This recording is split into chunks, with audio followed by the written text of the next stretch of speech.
عمران خان کے دور کے اندر یہ چیز ہوئی تھی، عمران خان نے لوگوں کے لیے مسافر خانے بنائے تھے، یہ ہمارے اس کلچر کو دیکھ کے اس نے بنائے تھے کہ لوگ تاریخ تو بتا رہی ہے، کہیں ایسا تو نہیں کہ آنے والے وقت میں نواب اور خان جو ہے وہ کہیں نہ کہیں جو ہے پاکستان رائے حق پارٹی کی سیاست کا شکار ہوں گے۔ میرا اندازہ یہ تھا کہ اگر یہ 4500 ووٹ ہیں تو یہ 6000 ہو جائیں گے۔ کے بعد نوابوں کی نیندیں کہیں نہ کہیں جو ہے نا وہ برباد کر ہی دی۔ پی ٹی آئی کے پاس یوتھ تھی نا، تو وہ پی ٹی آئی کے پاس جو یوتھ تھی نا وہ اندھی تقلید کے وہ تھے۔ سردار صاحب نے ہمیں ایک نام دیا ہے، بس ہمیں کام نہیں چاہیے، بس جو ہمیں نام ملتا ہے بس کافی ہے۔ تو ہری پور میں جو قابض گروپ ہے وہ ایوبی گروپ ہے، اس سے 5 دن پہلے اپنی فنڈ واپس کر لیتے کہ بھائی ہمیں اس کی ضرورت ہے۔ عمران خان صاحب جو شروع میں آئے ماشاءاللہ بہت اچھا کام کیا، اور آپ نے ہمارے ساتھ کچھ معاہدے کیے تھے، لہٰذا اس معاہدے کے تحت میں آپ کو یہ بل واپس کرنا۔ جدون بھی جو ہے نا وہ اتنے مضبوط ہیں کہ وہ کسی دوسرے آدمی کو آگے نہیں آنے دیتے۔ پی ٹی آئی کو ہائی جیک کیا جا رہا ہے یا پی ٹی آئی باقاعدہ اس طبقے کی نمائندگی کر رہی ہے کہ اس طرح کے قانون سازیوں کو روکنے کا حصہ بن رہی ہے؟ الرحمن الرحیم، السلام علیکم ورحمۃ اللہ وبرکاتہ۔ آپ دیکھ رہے ہیں ویو کی ویڈیو اور میں ہوں آپ کے ساتھ آپ کا میزبان محمد بلال فاروقی۔ ملک کے اندر جو ہے وہ عام انتخابات کا اعلان بھی ہو گیا ہے، اور ملک کے اندر گزشتہ دنوں جو ہے وہ کچھ معاملات سامنے آئے۔ آج ہمارے ساتھ ہمارے مہمان ہیں ضلع مانسہرہ تحصیل اگی سے پاکستان رائے حق پارٹی کے رہنما ہیں، اور تحصیل مہر کا الیکشن بھی جو ہے وہ گزشتہ بلدیاتی انتخابات میں وہاں سے انہوں نے لڑا۔ تو ہزارہ ڈویژن کے اندر جو ہے کچھ معاملات ہیں جن کے اوپر ہم بات کریں گے۔ آنے والے وقت میں جو ہے وہ ممکنہ طور پر وہاں سے امیدوار بھی ہیں پاکستان رائے حق پارٹی کے، مولانا عبید الرحمن حیدری صاحب۔ تو ہم ان کی جانب چلتے ہیں اور کرتے ہیں اپنے پروگرام کا باقاعدہ آغاز، اور ان سے کرتے ہیں کچھ گفتگو ہزارہ ڈویژن کے حوالے سے اور ملک کے اندر پیش آنے والے کچھ اہم جو معاملات تھے ان کے حوالے سے۔ تو دیکھتے رہیے گا ہمارے ساتھ بیوٹی میڈیا۔ چلتے ہیں ہم اپنے مہمان کی جانب۔ السلام علیکم ورحمۃ اللہ وبرکاتہ۔ السلام ورحمۃ اللہ وبرکاتہ۔ مولانا عبید الرحمن صاحب، سب سے پہلے تو آپ کا شکریہ، آپ نے اپنے قیمتی وقت میں سے وقت دیا۔ اچھا، میں سب سے پہلے تو ہم جائیں گے گزشتہ جو ہے 2-3 سال پہلے جو ہے وہ پنجاب اسمبلی کے اندر ایک بل پیش ہوا آپ کی پارٹی کی جانب سے، پاکستان رائے حق پارٹی کی جانب سے، تحفظ بنیاد اسلام بل۔ پھر اس کے بعد قومی اسمبلی اور سینٹ سے جو ہے وہ تحفظ اہل بیت و صحابہ بل وہ پاس ہوا، اور اس کے بعد جو ہے ہم نے دیکھا کہ تحفظ بنیاد اسلام بل ہو یا تحفظ ناموس اہل بیت و صحابہ بل ہو، تو اس کے خلاف ملک کے اندر جو ہے وہ ایک مہم سازی چلائی جا رہی ہے، اور یہ جو مذہبی معاملات ہوتے ہیں، مقدسات کی جو توہین ہوتی ہے، اس کو روکنے کے حوالے سے جب قانون سازی کی بات آتی ہے تو اس کے خلاف ایسی کیا وجوہات ہیں کہ ملک کے اندر جو ہے وہ اس کے خلاف باقاعدہ جو ہے پلاننگ کے تحت پروگرام کیے جاتے ہیں، اور پھر اس کو یہ جو سارا معاملہ ہے، جو بلز ہوتے ہیں، جو قانون سازی ہوتی ہے، اس کو جو ہے وہ پس پش ڈالنے کی کوشش کی جاتی ہے، یا اس کے خلاف جو ہے وہ ورک کیا جاتا ہے؟ اس کی وجوہات کیا ہیں؟ بلال بھائی، میں سب سے پہلے آپ کا شکریہ ادا کرتا ہوں کہ آپ نے اس ضرورت کو محسوس کیا، اور آج آپ نے اپنی ذمہ داری میں احساس کرتے ہوئے آپ نے آج یہ سوچا کہ گفتگو ہو جائے۔ تو سب سے پہلے میں آپ کو شکریہ ادا کرتا ہوں۔ دوسرے نمبر پہ تحفظ ناموس صحابہ بل ہو یا اسلامی بنیادی اس کی جو ضروریات ہیں اور جو بلز ہیں، اس کو سمجھنے کے لیے ایک بات کا سمجھنا ضروری ہے۔ ہمارا ملک پاکستان جو ہے یہ اسلام کی بنیاد پہ حاصل کیا ہے، اور یہاں پہ لوگوں نے بہت قربانیاں دی ہیں، اور پھر ہندوستان کا سینہ چیر کے لیے پاکستان حاصل کیے گئے۔ اب اس کے بعد بانی پاکستان قائد اعظم محمد علی جناح نے اپنے ایک خطاب میں یہ فرمایا تھا کہ پاکستان کے اندر جو قانون ہوگا، جو لا ہوگا، وہ قرآن و سنت ہوگا۔ لیکن بدقسمتی سے وہ افراد یا وہ لوگ جو یہود و نصارہ کی نمائندگی کر رہے تھے، انہوں نے سوچا کہ اگر یہ لا الہ الا اللہ محمد رسول اللہ کی بنیاد پہ حاصل کیا وہ ملک، اگر اس میں یہ قانون نافذ ہوا تو یہ اسلام پوری دنیا میں پھیل جائے گا۔ انہوں نے یہاں سے ہی رکاوٹ ڈالنے کی کوشش کی، اس کو اسلامی جمہوریہ کا نام دے کر کے اسلام کے مقدس عنوان کو روکنے کی کوشش کی۔ بہرحال پھر سب سے پہلی بات کیا ہوئی کہ ہمارے ملک پاکستان میں قائدینیت کے نام سے کچھ لوگ میدان میں آئے، اور انہوں نے ختم نبوت پہ حملہ کرنا چاہا۔ اور اس وقت کیا ہوا کہ علماء کرام نے ضرورت کو محسوس کیا، جس کے اندر تمام مسالک ایک پلیٹ فارم پہ جمع ہوئے۔ مفتی محمود رحمۃ اللہ علیہ، اسی طرح شاہ احمد نورانی رحمۃ اللہ علیہ، اسی طرح اہل حدیث فکر کے حضرات اس میں شامل تھے۔ تو ایک تحریک چلی اور اس کے اندر کامیاب ہوئے، اور قائدینیوں کو کافر قرار دیا گیا ہماری اسمبلی سے۔ اب کفر کچھ تھوڑا تھما تھا۔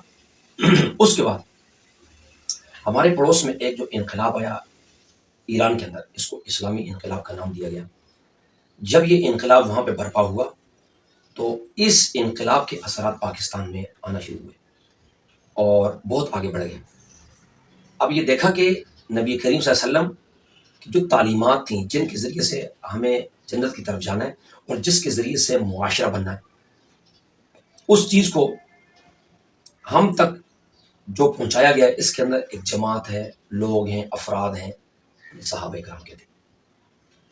اب یہاں پر اہل یہود نے اپنے کارندے پیدا کیے اور ان لوگوں نے صحابہ کرام کو اپنی تنقید اور تکفیر کا نشانہ بنایا کہ کسی بھی طرح جو ہے نا ختم نبوت کے اس پیغام کو روکا جائے۔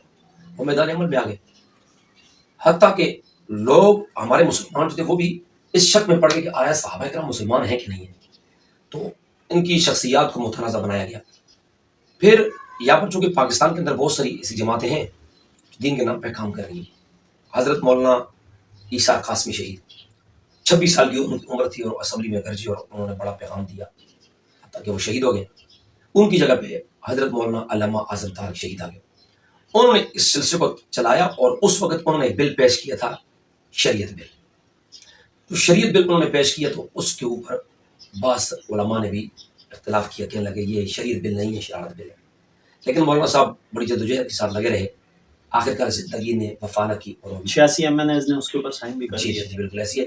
اور اس میں ہماری فخر کی بات یہ ہے کہ ہمارے صوبہ کے پی کے ضلع مانسہرہ کی تحصیل بالا کوٹ ہے کہ وہاں کے MNA تھے سردار محمد یوسف صاحب، سب سے پہلا سین انہوں نے کیا تھا اور یہ اعزاز انہوں نے لیاقت بلوچ صاحب اس کے اندر شامل تھے، جی ہاں۔ عبدالاکبر چترالی صاحب شامل تھے۔ جی یہ عبدالاکبر چترالی صاحب بھی اور اسی طرح اور حضرات جماعت اسلامی کے تعلق تھے، ماشاء اللہ انہوں نے ساتھ دیا اور اعظم طارق صاحب کی بات ان کے دماغ میں بیٹھ گئی۔ بہرکیف زندگی نے ساتھ نہ دیا، آخرکار وہ ان کی زندگی کے چراغ بھی گل کر دیا۔ اب موجودہ میں ان کے بیٹے ہیں حضرت مولانا معاویہ اعظم صاحب، یہ پاکستان رائے حق پارٹی کی طرف سے نمائندگی کی، ان کو اچھے ووٹ ملے، لوگوں نے محبت کی، ان کے والد کی محبت ان کے اندر انہوں نے دیکھی، جذبہ دیکھا اور ان کو اسمبلی پہنچایا۔ اور مولانا صاحب نے آ کر کے بنیاد اسلام بل کا ایک نیا آغاز کیا اور اس میں ہر تمام پارٹیز شامل ہو گئی۔ وہ بل ایسا خوبصورت بل تھا کہ اس کے اندر چند باتیں تھیں کہ جی جو اس کی جو کیا نام ہے اپنا شخصیات ہیں، اسلامی شخصیات، ان کو تحفظ دیا جائے۔ اہل بیت عظام کا ایک خوبصورت تعارف کروایا کہ نبی کریم صلی اللہ علیہ وسلم کی جو اہل بیت ہیں، ان کی بیٹیاں ہیں، ان کے بیٹے ہیں اور ان کے نواسے نواسی ہیں، یہ سارے اہل بیت میں شامل ہیں۔ تو اس میں وہی لوگ دوبارہ اٹھ گئے جو لوگ شریعت بل کے سامنے رکاوٹ بنے تھے اور جو یہ چاہ رہے تھے صحابہ کرام تنقید کا نشانہ بنے، تنقید کا نشانہ بنے، وہ میدان میں آ گئے۔ تو انہوں نے آ کر کے اس میں رکاوٹیں ڈالی، اس میں وہ کامیاب ہو گئے۔ تو ہمارا بل پاس ہوا اور اسٹاپ ہو گیا۔ اس دوران میں ہماری جو قومی اسمبلی تھی، اس میں مولانا عبدالاکبر چترالی صاحب جو ہے جماعت اسلامی کے رکن ہیں، ان کے اوپر جو ہے نا بڑی محنت کی ہوئی تھی اور خاص طور پہ اس میں بھی ہمارے کھیبی کی بڑی یعنی حوصلہ افزا ان کا کردار ہے۔ حضرت مولانا عطا محمد دیشانی صاحب کی پوری ایک کابینہ تھی، انہوں نے مل کر کے ان کے سامنے وہ چیز رکھی کہ دیکھیں جی آپ تو مولانا اعظم طارق کے رفیق سفر تھے سیاست کے میدان کے، تو آپ اس بات کو آگے بڑھائیں۔ یہ وہ بل وہاں سے پاس ہوا اور پھر یہ بل آگے بڑھا اور پھر لوگوں کا کردار رہا اور بات سینٹ تک آپ پہنچی۔ تو سینٹ کے اندر حافظ عبدالکریم صاحب ہیں جو جن کا تعلق اہل حدیث مکتب فکر سے، جمعیت اہل حدیث پاکستان سے، انہوں نے اپنا کردار ادا کیا اور اس کے اندر کامیابی ہمیں حاصل ہوئی۔ اب اس کے بعد یہ بل جب صدر صاحب کے پاس پہنچا تو وہی لوگ جو صحابہ کرام کو اپنی گالی گلوچ تنقید تکفیر کا نشانہ بنا رہے تھے، وہ پھر میدان عمل میں آ گئے۔ جب دوبارہ میدان عمل میں آئے تو انہوں نے کہا جی اس سے یہ فتنہ پھیلے گا، یہ پھیلے گا۔ تو یہ بل تھوڑی دیر کے لیے پھر واپس ہوا اور ہم یہ امید رکھتے ہیں اپنے سرکاری اداروں سے، پاکستان کے محافظوں سے، یہ جو بل ہے یہ پاکستان کے استحکام کا ضامن ہوگا۔ اچھا، بل کے حوالے سے ہم بات کر رہے ہیں، بل کے حوالے سے اگر ہم بات کریں تو جو پیغام پاکستان آیا تھا اس کے اندر بھی اس طرح کی جو ہے وہ باقاعدہ تحریری ضمانتیں دی گئی تھی کہ کسی مقدس شخصیت کی توہین نہیں ہوگی اور اس حوالے سے باقاعدہ قانون سازی بھی ہوگی۔ کچھ علماء کے ساتھ معاہدے بھی ہوئے تھے جو کہ منظر عام پر نہیں آئے، لیکن علماء کرام کے سامنے مولانا ڈاکٹر عادل خان شہید رحمۃ اللہ علیہ کی سربراہی میں جو علماء کمیٹی بنی تھی ان کے سامنے بھی یہ باتیں آئی تھیں۔ لیکن میں جو آپ سے ایک چیز اور پوچھنا چاہ رہا ہوں کہ بات اگر تحفظ بنیاد اسلام بل کی کریں یا بات ہم تحفظ اہل بیت و صحابہ بل کی کریں، اب پنجاب کے اندر اس وقت پی ٹی آئی کی حکومت تھی اور اب جو ہے وہ صدر مملکت جو ہے وہ پی ٹی آئی کا ہے، تو آپ کو ایسا نہیں لگتا کہ پی ٹی آئی کو ہائی جیک کیا جا رہا ہے یا پی ٹی آئی باقاعدہ اس طبقے کی نمائندگی کر رہی ہے کہ اس طرح کے قانون سازیوں کو روکنے کا حصہ بن رہی ہے؟ بلال بھائی آپ نے بڑا پوائنٹ کا سوال اٹھایا ہے۔ یہ جو تھا نا جس وقت ادارے بیٹھے اور انہوں نے پیغام پاکستان کے عنوان پہ علماء کرام کو بلایا اور اس میں جو ہمارے اہل سنت علماء تھے ان سے یہ بات کی گئی کہ آپ میدان عمل میں ہیں، شہادتیں ہو رہی ہیں، لوگ شہید ہو رہے ہیں اور آپ یہ بات نہیں چھوڑ رہے، آپ امن کی بات کرنا چاہ رہے ہیں. تو ہمارے حضرات نے یہ بات کہی کہ جی ہم یہ چاہتے ہیں کہ پاکستان میں امن آئے اور پاکستان مستحکم ہو جائے، پوری دنیا میں اس کا نام ہو. تو اس کے لیے یہ جو ہمارے مقدسات ہیں، صحابہ کرام، اہل بیت الزام، اسی طرح اور بہت سی باتیں تھیں. تو کہا جی کہ ہمیں کسی کے مذہب سے، ان کی عبادت سے کوئی غرض نہیں ہے، لیکن یہ جو مسئلہ ہو رہا ہے کہ ہماری مقدسات پر تنقید ہو رہی ہے، تو اس وقت جو ہمارا فریق مخالف تھا اسے بھی بلایا گیا. تو انہوں نے کہا نہیں ہم تو اس کام میں شامل نہیں ہیں. تو اس وقت پھر سرکاری اداروں نے کہا جی کہ اگر ہم یہ قانون بنائیں تو آپ اس میں کیا کہنا چاہتے ہیں. یہ مسودہ اس وقت بن چکا تھا، لیکن یہ منظر عام پہ نہیں تھا. جیسے آپ کہہ رہے تھے، کہا گیا تھا کہ علماء اکرام سے کہ بھائی آپ اس بات کو پوشیدہ رکھیں، اور ہمارے فریق مخالف نے یہ کہا کہ ہم اہل سنت کے ساتھ ہیں. اور ساری بات ہونے کے بعد جب یہ اب سسٹم آیا اور بنا، اور اب وہ نا اپنے اس تقی سے باہر نکل آئے، انہوں نے کہا جی ہم اس بات کو نہیں مانتے. بہرحال ہمیں ابھی بھی بڑی قوی امید ہے کہ انشاءاللہ العزیز ہم کامیاب ہوں گے. اور دوسری بات جو آپ نے پی ٹی آئی کے حوالے سے کی، جب P T I Imran Khan صاحب شروع میں آئے ماشاءاللہ بہت اچھا کام کیا، اور ہمارے کے پی کے میں انہوں نے حضرت امیر المومنین سیدنا عمر فاروق رضی اللہ عنہ کے یوم پر چھٹی بھی کا بھی اعلان کیا. بہت سی اچھی باتیں ہوئیں، اور ہماری جو جماعت تھی اس کے اوپر سے جو سختیاں تکلیفیں تھیں وہ بھی ختم ہو گئی. بڑا اچھا ہوا اس میں. پھر اس کے بعد کیا ہوا کہ جیسے ہی پی ٹی آئی کی حکومت ختم ہوئی، تو اب پی ٹی آئی کی حکومت ختم ہونے کے بعد ہوا یہ کہ وہ جو تکفیری جو فرقہ تھا نا، وہ دوبارہ ان کے ساتھ اٹیچ ہو گئے. اٹیچ جب ہوئے تو انہوں نے کہا کہ ہم آپ کی مدد کریں گے، تعاون کریں گے، لیکن آپ ہمارے اس چیز کا خیال کریں. تو اب وہ ساتھ اٹیچ تھے، اگرچہ پی ٹی آئی کی حکومت ختم ہو چکی ہے، لیکن صدر ان کا تھا. تو ظاہر سی بات ہے پیچھے انہوں نے جو تکفیری جو طبقہ ہے انہوں نے جا کر کے صدر سے کہا کہ ہم تو آپ کے لوگ ہیں، ہم نے آپ کے لیے تعاون کیا تھا اور آپ نے ہمارے ساتھ کچھ معاہدے کیے تھے، لہٰذا اس معاہدے کے تحت میں آپ کو یہ بل واپس کرنا ہوگا. اچھا، چونکہ وقت کم ہے اور ہم نے مختلف ایشوز پر بھی بات کرنی ہے، آپ ہزارہ ڈویژن سے جو ہے وہ آنے والے الیکشن میں بھی نمائندے ہیں ممکنہ طور پر، اور اس سے پہلے جو ہے آپ نے بلدیاتی الیکشن کے اندر بھی میئر تحصیلوگی کا الیکشن بھی لڑا. ہزارہ ڈویژن کو اگر ہم ناظرین کو بتاتے چلیں کہ ملک کے اندر جو ہے یہ ڈویژن رقبے کے لحاظ سے ہزارہ ڈویژن پاکستان کا سب سے بڑا ڈویژن ہے، اور ملک کے اندر جو ہے وہ ہمارے یہاں جو 4 موسم ہیں ان چاروں موسموں کا جو ہے وہاں پر وجود ہے.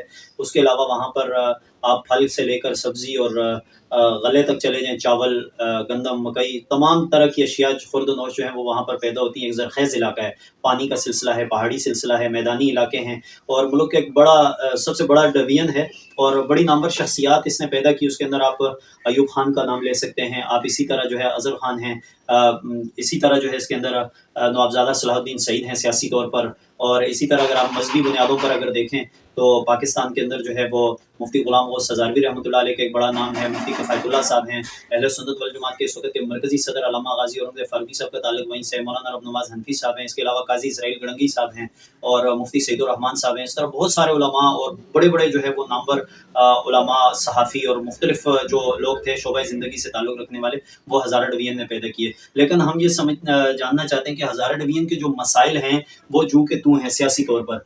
یہ جو ماضی کے اندر جو لوگ آئے حکومتوں کے اندر، ہم یہ دیکھتے ہیں کہ چونکہ میرا آبائی علاقہ بھی ہے وہ، تو ہم وہاں دیکھتے ہیں کہ آپ اگر ایبٹ آباد سے آگے چلے جائیں، کالا ڈاکہ تک، بشام تک چلے جائیں، بالا کوٹ، کاغان، ناران، جھیل سیف الملوک تک چلے جائیں، تو ایبٹ آباد کے علاوہ کہیں پر کوئی بڑا ہاسپٹل نہیں ہے، سہولیات نہیں ہیں، اچھا تعلیم جو ہے اس کے حوالے سے کوئی اس طرح کی سہولیات نہیں ہے. تو آپ کیا سمجھتے ہیں کہ آپ چونکہ الیکشن کے اندر آ رہے ہیں تو آپ کے پاس کیا روڈ میپ ہوگا کہ ان مسائل سے کس طرح نکلا جا سکتا ہے، اور ماضی کے اندر ایسی کیا غلطیاں ہوئی ہیں کہ ہم ان مسائل کا مستقل شکار ہیں وہاں پر؟ بلال بھائی بات یہ ہے کہ جیسے آپ نے کی کہ میرا جو ہزارہ ڈویژن ہے یہ رقبے کے لحاظ سے بہت پھیلا ہوا ہے. جس طرح پاکستان کا جو صوبہ ہے بلوچستان، یہ رقبے کے لحاظ سے بہت بڑا ہے اور بڑا وسیع ہے. اور اسی طرح آپ اگر جب ڈویژن کی طرف آئیں گے تو ہمارے کھیپی میں ہمارا ڈویژن جو ہے بہت دور تک پھیلا ہوا ہے، بہت خوبصورت بھی ہے، موسم بھی ہیں، پھل بھی ہیں، ہمارے پاس خوراکیں بھی ہیں، سب کچھ ہے.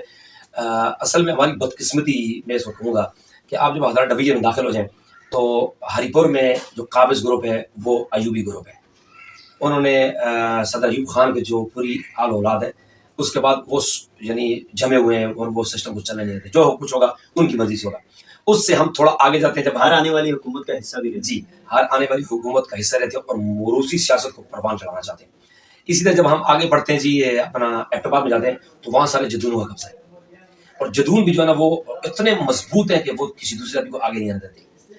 اور جب ہم جاتے ہیں نا جی مانسہرہ پہنچتے ہیں تو مانسہرہ پہنچنے کے بعد وہاں پر جو ہے نا جنبے سسٹم ہے، خانزم ہے اور روابزم ہے. ایک زمانے سے ہم دیکھ رہے ہیں وہاں سردار یوسف اور یہ سارے لوگ بھی وہاں پر قابض ہیں، تو تسلسل تو ان کے وہاں بھی سرداروں کا بھی ہے۔ سردار یوسف صاحب کا بہت پرانا یہ سمجھے کہ ان کا بھی سسٹم موضوع چل رہا ہے کہ کام ہے یا نہیں ہے، لیکن بس وہ قوم کے نام پہ ووٹ دینا ہے۔ وہاں پہ ان کی جو قوم ہے وہ کہتی ہے کہ سردار صاحب نے ہمیں ایک نام دیا ہے، بس ہمیں کام نہیں چاہیے، بس جو ہمیں نام ملتا ہے بس کافی ہے۔ اور اس کے بعد جو آگے ہم آپ آئیں نا اگی کی طرف آپ آئیں گے تو اگی کے اندر میرے بالکل پڑوس میں ایک طرف خانزم ہے لائق محمد خان، ان کے بھائی تھے فیض محمد خان، تو یہ اعظم خان جو پی ٹی آئی کے سینئر رہنما تھے، تو جمعیت علماء اسلام کے بھی اعظم خان سواتی، اعظم خان سواتی، تو وہ جمعیت علماء اسلام کے بھی رہنما رہ چکے ہیں۔ تو اسی طرح نواب زدہ صلاح الدین جو آبا و اجداد سے چلتے آ رہے ہیں، اسی زمانے میں بغیر کمپین کیے جیت جایا کرتے تھے۔ بالکل ایک اشتہار لگتا تھا، اور وہ بھی بلیک اینڈ وائٹ اشتہار لگتا تھا، اور لوگ صبح سویرے اٹھنے کے بعد نماز پڑھتے تھے اور پھر ان کے اشتہار کو سلوٹ کر کے اپنے کاموں پہ جاتے تھے، کہتے برکت ہوگی۔ تو ظاہر سی بات ہے کہ یہ اگر آزاد رہیں گے تو واللہ میں یہ کہنا چاہتا ہوں ہماری کسی کے ساتھ کوئی ذاتی لڑائی نہیں ہے، ہمیں اپنے ملک کے ساتھ ہے، اپنے علاقے کے ساتھ ہے۔ ہمارا علاقہ آئندہ بھی 100 سال ترقی نہیں کر سکتا۔ اچھا، آپ کیا سمجھتے ہیں کہ ماضی میں یہ کام ہوا نہیں ہے، جان بوجھ کر نہیں کیا گیا، یا کہ جو لوگ منتخب ہوئے وہ اپنے گھروں سے خوشحال تھے، انہوں نے کہا جی ہمارا گھر تو چل رہا ہے، عوام کے ساتھ کیا؟ آپ کی پارٹی کے پاس کیا روڈ میپ ہے آگے چل کر کہ آپ ان چیزوں کی طرف کس طرح آئیں گے، اور ان چیزوں کو لوگوں کو جو یہ مشکلات ہیں ان کو کس طرح دور کریں گے؟ بات یہ ہے کہ جیسے آپ نے اس حوالے سے بات کی کہ آیا جی کے کام ہوا نہیں ہے، انہوں نے کیا نہیں ہے، تو ہمارے نواب صاحب کے متعلق یہ بات آتی ہے، بہت مشہور ہے، وہ 5 مرتبہ جیتے ہیں، اور جب جیتے تو جب ان کو فنڈنگ ہوتی اور ان کے اکاؤنٹ میں کے اندر آ جاتی کہ بھائی آپ پیسے لے لیں اور کام کروائیں، تو یہ بالکل خاموش ہوتے جس وقت اسمبلی ٹوٹنے کا وقت قریب ہوتا، وقت ختم ہو جاتا میعاد، تو اس سے 5 دن پہلے فنڈ واپس کر لیتے، کہتے بھائی ہمیں اس کی ضرورت ہی نہیں ہے۔ تو گویا غلامی کی زنجیر میں ہم جکڑے ہوئے تھے۔ اور دوسرے لوگ آپ نے سوال کیا کہ رائے حق پارٹیز کے حوالے سے میرے پاس روڈ میپ کیا ہے، تو وہ یہ ہے کہ جماعتیں بہت ساری کام کر رہی تھی، اور ہم نے ایک ضرورت محسوس کی کہ یار ہمارے پاس ایک ایسا پلیٹ فارم ہو، ایسے جوان ہو جو اس کام کو چلائیں۔ جوان تو بہت تھے لیکن ان کو راستہ نہیں مل رہا تھا۔ پھر ہم لوگوں نے آغاز کیا پاکستان رائے حق پارٹی سے، لوگ آتے گئے ملتے گئے، اور خاص طور پہ مذہبی جوان ہمارے پاس بہت آئے، یوتھ آئی ہمارے پاس ایک تو پی ٹی آئی کے پاس یوتھ تھی نا، تو وہ پی ٹی آئی کے پاس جو یوتھ تھی نا وہ اندھی تقلید کے وہ تھے، اندھے مقلد جسے کہتے ہیں، اور ہمارے پاس جو لوگ ہیں یہ ماشاء اللہ پڑھے لکھے ہیں، علماء ہیں، اس میں کالجز کے لوگ ہیں، تو ہم نے یہ چاہا کہ ہم اس پہ کریں۔ پھر ہم نے گراؤنڈ بنایا کہ دیکھیں یار آیا یہ لوگ ہمارے ساتھ چلنے کے لیے تیار ہیں کہ نہیں ہیں۔ تو میں نے سب سے پہلا بلدیاتی جب الیکشن ہو رہا تھا اس میں نے حصہ لیا، تو میں نے تحصیل رکن کے لیے میں نے اپلائی کی، تو میں 1800 ووٹ میں لیے، میرے مخالف کہہ رہے تھے کہ اس کو تو 400 ووٹ ملیں گے۔ اچھا، کچھ لوگ یہ بھی ہم نے سننے میں آیا ہمیں کہ تحصیل میئر کے الیکشن میں مولانا عبید الرحمان حیدری وہ واحد شخص تھے کہ جنہوں نے الیکشن کے بعد نوابوں کی نیندیں کہیں نہ کہیں جو ہے نا وہ برباد کر ہی دی۔ بڑے عجیب سی بات ہے نا بلال بھائی، میں نے جب بلدیات کا الیکشن لڑا تو مجھے اندازہ نہیں تھا، قوانین کہتے یار یہ مولوی کیا الیکشن لڑے گا۔ اچھا ایک جملہ کہتے تھے، یہ بڑا خاص جملہ ہے، کہتے تھے کہ مولوی صاحب کے گھر سے بڑی تو ہمارے گھر کی لیٹرین ہے واش روم ہے، اس کا تو گھر ہی چھوٹا سا کیا کرے گا۔ تو میں نے کہا یار، مجھے کہا کہ تمہارے پاس کتنے ووٹ ہیں؟ میں نے کہا 2 ووٹ ہیں، ایک میرا ایک میری بیوی کا۔ تو میدان عمل میں لوگوں نے ایسی محبت کا اظہار کیا، میں نے 1800 ووٹ لیے اور میرے مخالف نے 1200 ووٹ لیے، تو مجھے کامیابی ہوئی۔ پھر اس کے بعد پارٹی بیس کے اوپر میں نے دوبارہ پھر الیکشن لڑا صوبائی کا، تو اس میں 4500 ووٹ لینے میں کامیاب ہوا۔ اس کے بعد دوبارہ جب الیکشن آئے تو جماعت نے پھر مجھے حکم جاری کیا کہ آپ تحصیل میئر کا الیکشن لڑیں گے، اور جب میں میدان میں آیا تو میں 70 موٹر سائیکل پہ گھر سے نکلا اور چھولے لے کر کے نکلے اور گھر سے، اور بس اس طرح چلے اور پہاڑوں کے اوپر چڑھے اور اپنا پیغام دیا۔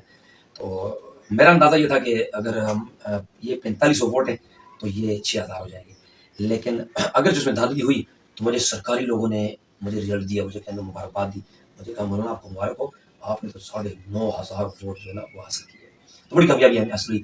اور میں آپ کے ذریعے سے پیغام دینا چاہ رہا ہوں کہ اگر یہ قوم ہمارا ساتھ دے گی نا جی، تو درد کو، جس کے اوپر درد ہوتا ہے، درد والا درد کو محسوس کرتا ہے۔ خان کی گاڑی ہے، بڑی گاڑی ہے، بڑا گھر ہے، اس کو درد کیسے محسوس ہوگا؟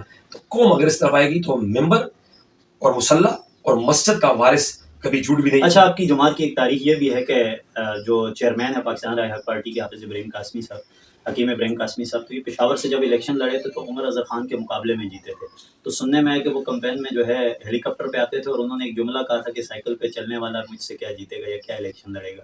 تو تاریخ تو بتا رہی ہے، کہیں ایسا تو نہیں کہ آنے والے وقت میں نواب اور خان جو ہے وہ کہیں نہ کہیں جو ہے پاکستان رائے حق پارٹی کی سیاست کا شکار ہوں گے؟ بلال بھائی بڑے مزے کی آپ نے بات کی ہے جو نا ہمارے قاسمی صاحب، یہ ہلکا پن ان کا آتا ہے، اور یہ سائیکل پہ اپنی کیمپین کر رہے تھے اور یہ صرف کھڑے ہوئے تھے کہ میں اپنا پیغام لوگوں کو دوں گا. ہم ایک مرتبہ گئے تو ان کی ریلی آ رہی ہے اور ریلی پگڑیاں باندھی ہوئی ہیں لوگوں نے. ہم نے سمجھا یار کہ کسی مدرسے کے طلباء کرام آ رہے ہیں. جب قریب پہنچے تو پتہ چلا کہ سکھ برادری آ رہی ہے. سکھ برادری بہت بڑا ان کا وہ ریلی لے کر کے آئے, موٹر سائیکل ریلی تھی. تو ایک سکھ سے ہم نے پوچھا کہ یہ قاسمی صاحب اور آپ, یہ ہم سمجھ نہیں آ رہی. اس نے کہا کہ ہم نے حضرت عمر کی تاریخ پڑھی ہے اور عمر کے صحیح ماننے والے یہ لوگ ہیں, اور یہ قاسمی جیتے گا تو ہم سب سے زیادہ پرامن ہوں گے. وہ والے سکھ جو پیشاور میں رہتے ہیں, اور ایسے ہوا وہ آتے تھے ملنے کے لیے اور بڑے سکون میں تھے, بڑے امن میں تھے. تو انشاءاللہ اگر ہمیں یہ موقع قوم نے دیا تو ہم یہ خان خواتین کی نیندیں بھی آرام کریں گے, اور انشاءاللہ قوم سوئے گی اور ہمارا جو ممبر ہوگا نا وہ کھڑے ہو کر کے ان کے گھروں کے سامنے جو ہے چوکیداری کرے گا. اچھا, چونکہ بات سیاست کی بھی ہو گئی, مذہب کی بھی ہو گئی, لیکن چونکہ میرا خود تعلق ہزارہ ڈویژن سے, تو تھوڑی سی بات ہم اپنے کلچر کے حوالے سے کرنا چاہیں گے کہ ہمارے ہزارہ ڈویژن کا ایک کلچر ہوا کرتا تھا. ہم بچپن میں دیکھا کرتے تھے کہ اگر خواتین آ رہی ہیں تو وہ اگر بڑی عمر کی ہیں تو نوجوان طبقہ اگر گزر رہا ہے تو وہ سائڈ پہ ہو کے کھڑے ہو جایا کرتے تھے, راستہ دے دیا کرتے تھے. اور اگر بڑی عمر کا بندہ جا رہا ہے, خواتین آ رہی ہیں تو وہ راستہ دے دیا کرتی تھی ایک طرف ہو کر. وہ کلچر ہمارے یہاں ختم ہو چکا ہے. ماضی کے اندر جو ہم نے دیکھا کہ ہمارے یہاں شادی بیاہ کے اوپر جو ہے وہ لوگ گھروں سے بسترے دیا کرتے تھے, چارپائیاں دیا کرتے تھے, اور لوگوں کے گھروں سے جس کے یہاں شادی ہوتی تھی اس کے گھر سے آٹا آتا تھا, روٹی بنا کر دیا کرتے تھے. وہ کلچر ختم ہوتا جا رہا ہے ہمارے یہاں. اس کی بنیادی وجہ کیا ہے؟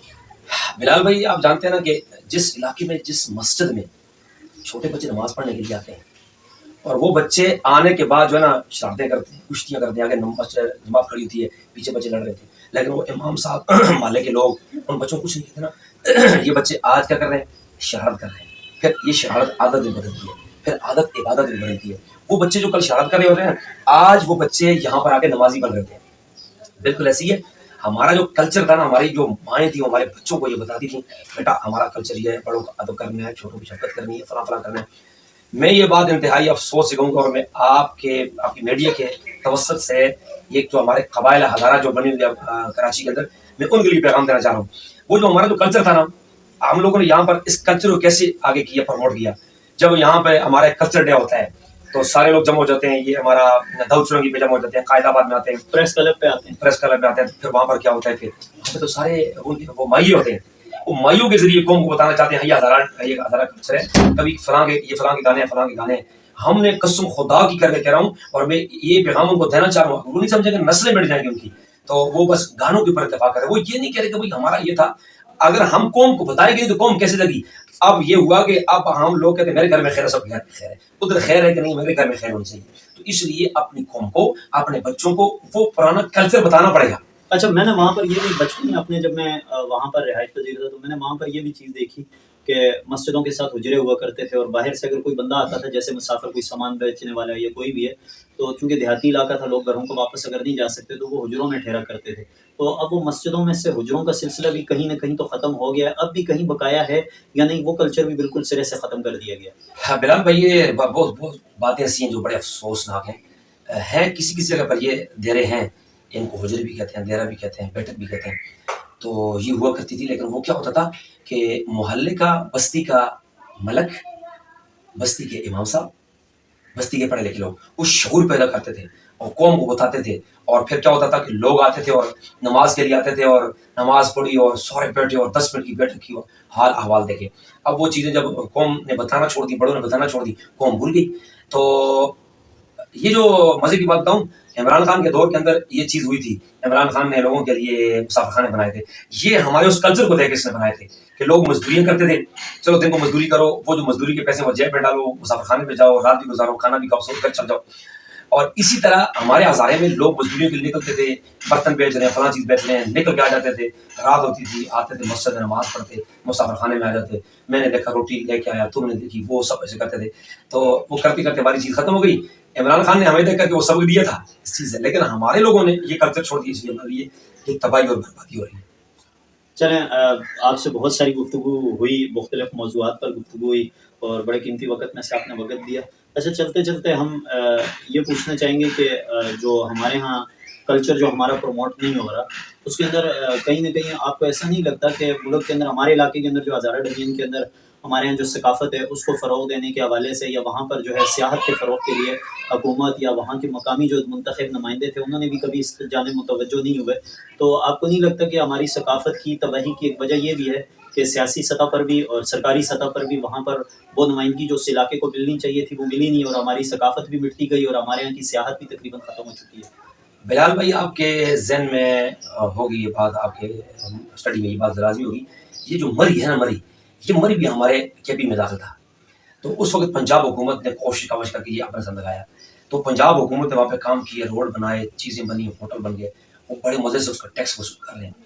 اب ہمارے جو کے پی ہزارے کے جو ہمارے جو نمائندے تھے انہوں نے کچھ نہ کیا.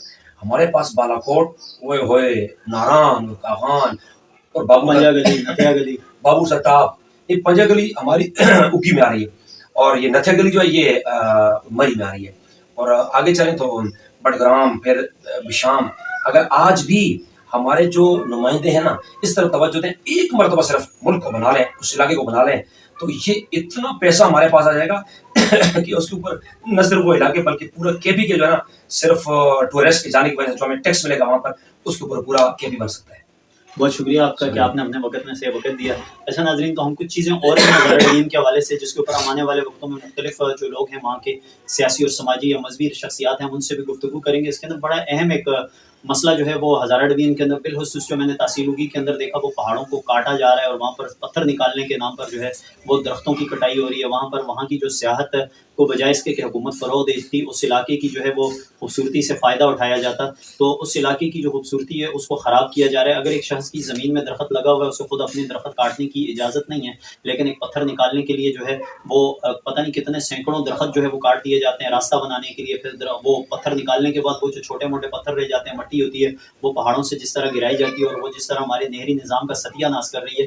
تو یہ یقیناً حکومت اور ہمارے جو منتخب نمائندے اس وقت جو تحصیل میئر ہیں ان کے لیے بھی یہ ایک بڑا چیلنج ہے کہ وہ اس حوالے سے کام کریں اور اس جانب جو ہے وہ اپنی توجہ کو جو ہے وہ اس جانب لے کر آئیں. دیکھتے رہیے گا ہمارے ساتھ ویو ٹی میڈیا. مزید اچھی ویڈیوز کے لیے ہمارے چینل کو سبسکرائب کیجیے گا. اپنے میزبان محمد بلال فاروقی کو اور مولانا عبید الرحمان حیدری صاحب کو دیجیے گا اجازت. اللہ حافظ.